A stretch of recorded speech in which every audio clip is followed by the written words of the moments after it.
Hello everyone, welcome to my channel Topper Study Circle. In this video, I am going to talk about 8 phrasal verbs which all are formed by a single word, that is call. C-A-L-L, call. So guys, all these phrasal verbs are very important for speaking English. These all phrasal verbs are very often used in our daily life. Guys, you can use these phrasal verbs in your daily life to make your English delicious. तो चलिए video शुरू करते हैं और देखते हैं call की इतनी सारी फ्रेजल वर्ब जो 8 के 8 फ्रेजल वर्ब बनेंगी, उनका मीनिंग क्या है, उनको यूज किस तरीके से करना है वो देखते हैं। वीडियो में आगे बढ़ने से पहले आपसे छोटी सी रिक्वेस्ट है कि नीचे लाल कलर का जो सब्सक्राइब का बटन है उसे दबा दीजिए और सब्सक्राइब करने के बाद आपको घंटी का निशान दिखेगा, उसको दबा करके ऑल नोटिफिकेशन सिलेक्ट कर लीजिए ताकि जब भी मैं नई वीडियो अपलोड करूं आपको उसका नोटिफिकेशन सबसे पहले मिले। चलिए वीडियो शुरू करते हैं। एक भी पार्ट मिस मत करना, स्किप मत करना वीडियो, वरना आपको बिल्कुल भी समझ नहीं आएगा। चलिए देखिए, कॉल का बेसिकली मतलब क्या होता है, बुलाना। लेकिन जब हम इसको फ्रेजल वर्ब की फॉर्म देते हैं यानी कि प्रेपोजिशन ऐड करते जाते हैं तो इसका मीनिंग डिफरेंट बनता जाता है।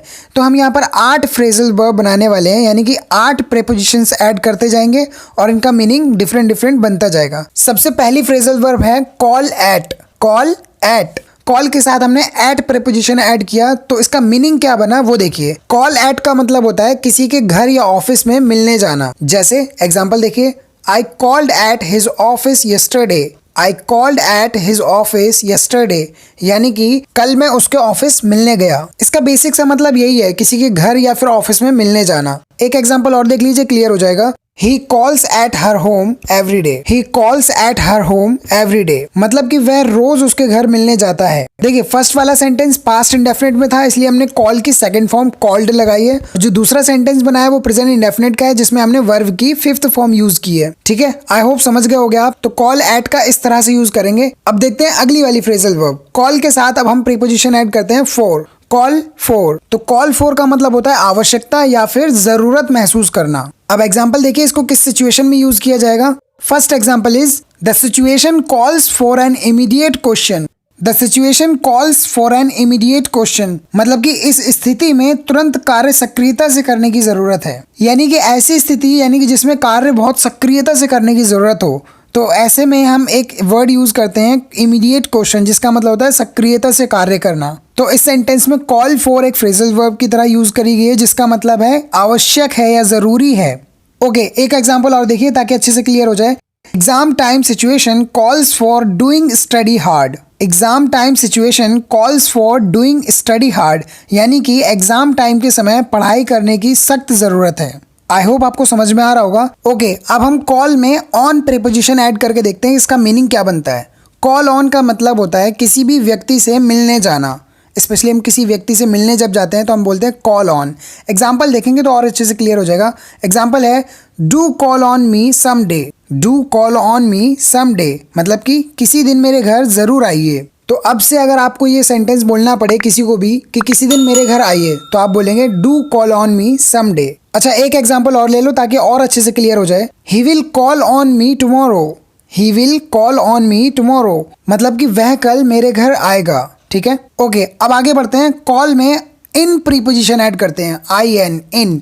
कॉल इन का मतलब होता है बुलावा भेजना। क्या होता है? बुलावा भेजना। एग्जाम्पल देखिए, the doctor was called in to see the patient. The doctor was called in to see the patient, मतलब कि मरीज को देखने के लिए डॉक्टर को बुलावा भेजा गया। इस तरीके से हम यूज कर सकते हैं। एक और example, I was called in to handle the situation. I was called in to handle the situation, यानी कि मामले को सुलझाने के लिए मुझे बुलावा भेजा गया। ठीक है, अगली फ्रेजल वर्ब बनाते हैं। कॉल के आगे हम प्रीपोजिशन आउट यूज करते हैं, OUT, आउट। देखिए, कॉल आउट का मीनिंग होता है चिल्लाना। एग्जाम्पल देखिए, बिल्कुल अच्छे से क्लियर हो जाएगा।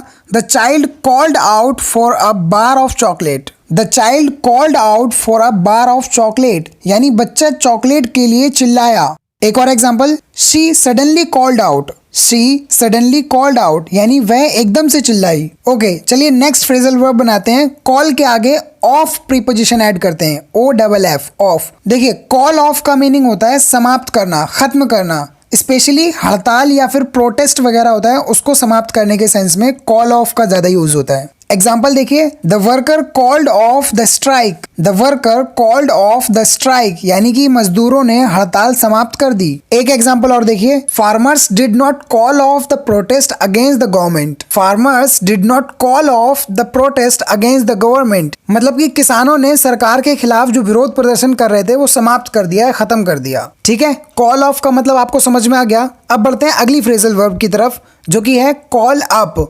यहाँ पे हमने अप एक प्रीपोजिशन ऐड करी है। कॉल अप का मतलब क्या होता है? कॉल अप का मीनिंग होता है याद करना या फिर याद आना। अब इसको किस सिचुएशन में यूज करेंगे? एग्जाम्पल देखिए, एग्जाम्पल है, yes please call up what happened with you yesterday, yes please call up what happened with you yesterday, यानी कि जी हाँ, कृपया याद कीजिए कि आपके साथ कल क्या हुआ। ठीक है, इस तरह से आप याद करने के सेंस में कॉल अप का यूज कर सकते हैं। अब चलते हैं हमारी लास्ट फ्रेजल वर्ब की तरफ। कॉल के आगे अब हम यूज करते हैं प्रीपोजिशन अपॉन, कॉल अपॉन, जिसका मतलब होता है बुलाना या फिर पूछना। एग्जाम्पल देखिए, mister Sharma was called upon two explain the matter, mister Sharma was called upon two explain the matter, यानी बात को समझाने के लिए, बात को एक्सप्लेन करने के लिए मिस्टर शर्मा को बुलाया गया। एक और एग्जाम्पल देखिए, आई was called upon for teaching in that school, I was called upon for teaching in that school, यानी कि मुझे उस स्कूल में पढ़ाने के लिए बुलाया गया। तो गाइज ये थी हमारी कॉल से बनने वाली सभी फ्रेजल वर्ब्स। अब चलिए जल्दी से इनको एक एक करके रिवाइज कर लेते हैं। सबसे पहली फ्रेजल वर्ब थी हमारी कॉल एट, जिसका मतलब था किसी के घर या ऑफिस में मिलने जाना। सेकंड फ्रेजल वर्ब थी हमारी कॉल फॉर, जिसका मतलब है आवश्यकता या फिर जरूरत महसूस होना। और थर्ड फ्रेजल वर्ब थी हमारी कॉल ऑन, जिसका मतलब है किसी व्यक्ति से मिलने जाना। और फोर्थ फ्रेजल वर्ब थी हमारी कॉल इन, जिसका मतलब है बुलावा भेजना। फिफ्थ फ्रेजल वर्ब थी हमारी कॉल आउट, जिसका मतलब है चिल्लाना। और सिक्स्थ फ्रेजल वर्ब थी कॉल ऑफ, जिसका मतलब है समाप्त करना या खत्म करना, स्पेशली कोई हड़ताल, स्ट्राइक या फिर प्रोटेस्ट को समाप्त करने के सेंस में। 7 नंबर की फ्रेजल वर्ब थी हमारी कॉल अप, जिसका मतलब है याद करना या फिर याद आना। और लास्ट 8th नंबर की फ्रेजल वर्ब थी हमारी कॉल अपॉन, जिसका मतलब है बुलाना या फिर पूछना। तो गाइज ये थी आज की हमारी फ्रेजल वर्ब्स। 8 की 8 फ्रेजल वर्ब्स के एक एक सेंटेंस आपको कमेंट सेक्शन में बनाना है। मैं भी देखूं आपके अंदर कितना इंग्लिश सीखने के लिए डेडिकेशन है, तो शो करो अपना डेडिकेशन और सारे सेंटेंसेस को कमेंट सेक्शन में बनाइए। और सेंटेंस बनाते टाइम जो भी गलतियां होंगी, डोंट वरी, आप सेंटेंस बनाइए, करेक्शन करने के लिए मैं बैठा हूं यहाँ पे। Guys if you learn something new from this video, please like and share this video to your family members and friends. And if you are new on this channel, please subscribe it and press the bell icon for latest update. Thank you so much for watching.